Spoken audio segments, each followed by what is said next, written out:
nome é Fábio Luiz de Geroni e no último episódio nós aprendemos como que a gente faz a fixação das placas cimentícias na nossa estrutura. Nós falamos sobre os parafusos, quantidade e a forma certa de instalá-los.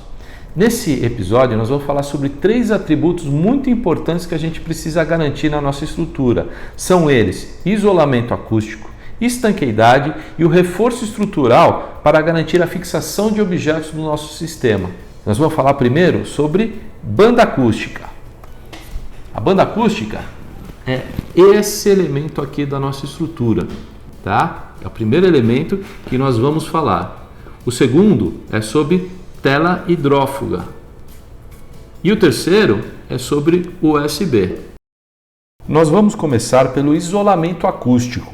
E qual que é o elemento da nossa estrutura que garante isso? É a banda acústica, que é uma fita de polietileno expandido que proporciona um maior isolamento entre a estrutura de aço, o painel e o radier, garantindo 2 coisas: estanqueidade e função acústica. Ela também aumenta a vida útil do sistema ao isolar o aço, o galvanizado, os frames, do concreto, evitando uma reação química entre os dois. O ideal é que a gente sempre faça o nosso radier, a nossa estrutura, conforme a gente aprendeu no capítulo 4. Nessa forma, do jeito que está aqui, nesse corte detalhado da laje do radier. A gente fazendo um degrau entre a parte interna com a parte externa, de tal forma que a gente garante a estanqueidade do sistema.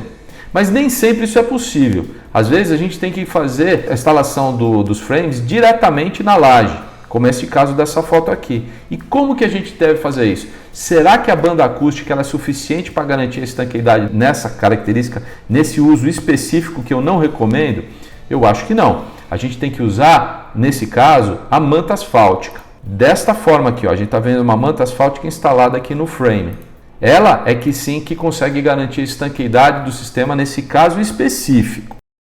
O outro elemento que nós vamos falar é sobre a estanqueidade do sistema de uma forma geral. As paredes, como que a gente faz estanqueidade de parede? A gente utiliza para esse elemento a tela hidrófuga. Portanto, a tela hidrófuga a gente tem que tomar um cuidado. A gente tem que sempre aplicar a tela hidrófuga de baixo para cima, garantindo desde a sua base ela. A gente está vendo aqui ó, a primeira instalação da tela hidrófuga, a segunda parte, a terceira, a quarta, quantas forem necessárias para que a gente chegue até a estrutura inteira do nosso sistema. Ela é feita como? O que é a tela hidrófuga? Ela é uma tela de polipropileno quase sempre, nem todo fabricante utiliza assim, mas a maioria é de polipropileno.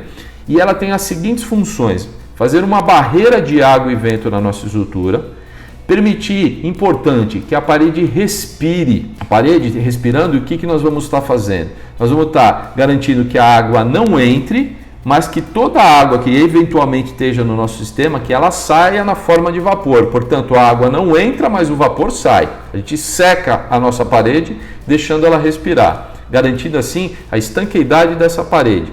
E isso é indispensável para paredes externas.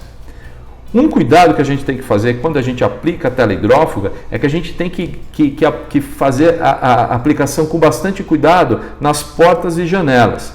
Então a gente aplica, quando tiver, por exemplo, uma janela, como está essa foto, a gente coloca a tela inteira, corta ela em X, dobra a peça para dentro, de tal forma que a gente garanta o isolamento de toda a borda das portas e janelas. Assim como nós estamos vendo nesta foto. Aqui, ó, mais uma foto dela já toda a tela aplicada, ó, de baixo para cima. Nós estamos vendo a sobreposição, como ela tem que ser. É óbvio que a parte de cima tem que estar sobreposta à parte de baixo para que a água não entre, a água só desce, ela não sobe, né?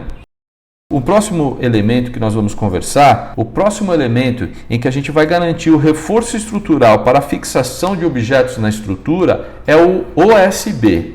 O que é OSB? É Oriented Strand Board em inglês, ou seja, placas de vertentes orientadas.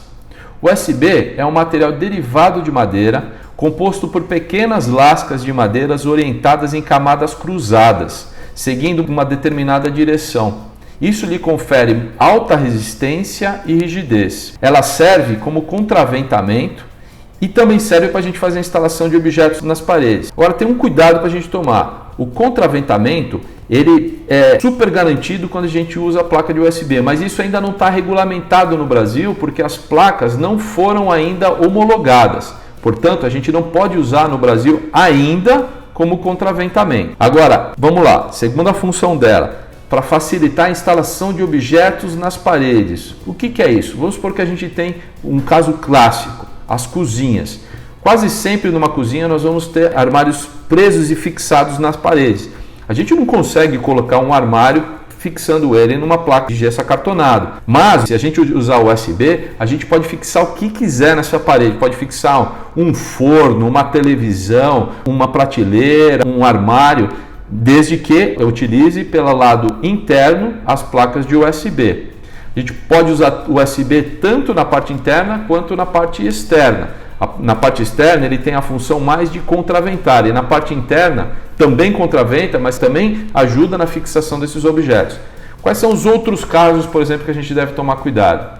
Se a gente estiver fazendo uma obra comercial, que a gente vai estar fazendo, por exemplo, uma loja, nos locais em que a gente percebe que isso que tende a ter uma prateleira, em que a gente vai ter uma oficina mecânica, a gente vai pendurar ferramenta, gente, coloca essa placa USB nessas paredes que a gente vai garantir que o nosso cliente seja bem atendido. Quando ele precisar pendurar um objeto, ele pode fazer essa fixação em qualquer lugar. Se a gente não utilizar a placa de USB, nós temos que sempre buscar os painéis das estruturas. Nem sempre a gente está com o painel na posição que a gente quer fazer a fixação. Se eu, por exemplo, vou fazer a fixação de uma televisão, se eu quiser achar o centro da parede e no centro da parede não tem um frame ali atrás da placa de gesso acartonado, eu não vou poder fixar a televisão no centro da parede. Eu vou ter que buscar próximo montante e fixar nele lá. E pode ser que eu não consiga colocar na posição desejável. Então, se eu já estiver, por exemplo, numa sala e que eu sei que eu vou querer pendurar uma televisão, gente, nessa sala coloca o USB, que facilita muito a vida das pessoas na utilização dela, ok? No próximo episódio, nós vamos aprender quais são os diferentes elementos que compõem o fechamento do Light Steel Frame. Nós vamos aprender sobre quais os diferentes tipos de placa cimentícia e de gesso acartonado, na composição dele, como que a gente faz a colocação das telas de fibra de vidro e o que é o Base Coat. Você quer saber o que é Base Coat? Assiste o meu próximo episódio, tá bom? E olha lá, gente, se você tiver alguma dúvida, uma pergunta para fazer, coloca aqui nos nossos comentários que eu vou ter um prazer de responder para você. Te espero lá. Até mais.